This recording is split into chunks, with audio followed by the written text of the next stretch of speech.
Friends welcome to my channel. ఈరోజు నేను లేచేసరికి 7:20 అయింది. గోధుమ పిండితో దోశలు చేద్దాం అనుకున్నాను.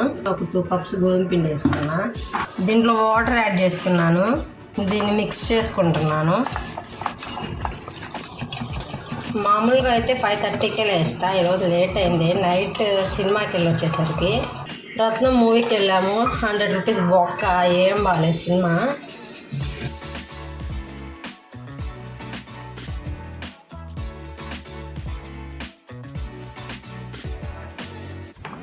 ఆ లోపల నేను చట్నీ కూడా ప్రిపేర్ చేసుకున్నాను. Time save.